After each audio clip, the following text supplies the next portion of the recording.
জলাবদ্ধ ও পতিত জমিতে বস্তায় আদা চাষ করে ব্যাপক সফলতা পাচ্ছে নড়াইলের কৃষকরা। এতে একদিকে যেমন আদা রোগাক্রান্ত কম হচ্ছে, অন্যদিকে তেমনি বাড়ছে চাষের পরিমাণ।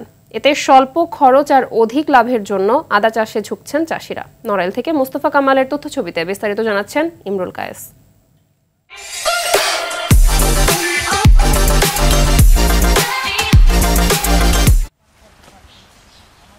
যে জলাবদ্ধতা প্রধান শত্রু, সেখানেই অনায়াসে চাষ হচ্ছে আদার।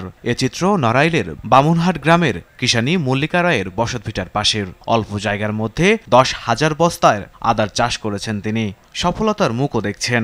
আমাদের নড়াইল উপজেলার কৃষি অফিসারদের সহযোগিতা পেয়ে বা তাদের সাপোর্টে আমি এই জায়গায় বস্তায় আদা চাষ করার উদ্যোগ নিয়েছি। করার পরে আশা করতেছি 6-7 লাখ টাকাতে খরচা গেছে, 14-15-20 লাখ টাকার আশা করতেছি। শুধু মল্লিকা রায় নয়, বস্তা পদ্ধতিতে আদা চাষ করে সফল হচ্ছেন নড়াইলের অনেক কৃষি উদ্যোক্তা।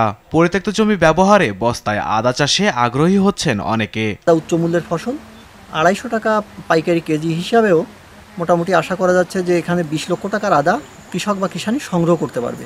আমি কৃষি অফিসের মাধ্যমে জানলাম যে বামনহাট গ্রামের শক্তিপদ রায়ের বাড়ি পতিত জমিতে 10,000 বস্তা আদা চাষ হয়েছে। আমার ইচ্ছা হলো একটু দেখতে যাওয়ার। আমি দেখতে এসে আমার খুব ভালো লাগলো। আমি এলাকায় যে আমি সহ আমার চাষি ভাইদের এই চাষ পদ্ধতি সম্প্রসারণের জন্য চেষ্টা করি। জেলা কৃষি অফিসের তথ্য মতে এবছর 30,000 বস্তায় বাড়ি 2 আদা চাষ হয়েছে।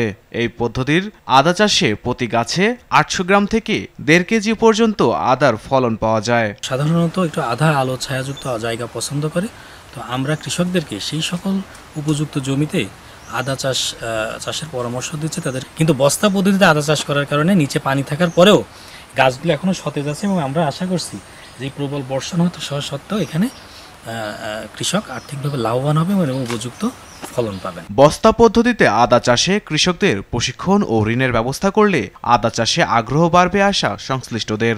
এত টাকা লাভের আশা করি। ইমরুল কায়েস, RTV।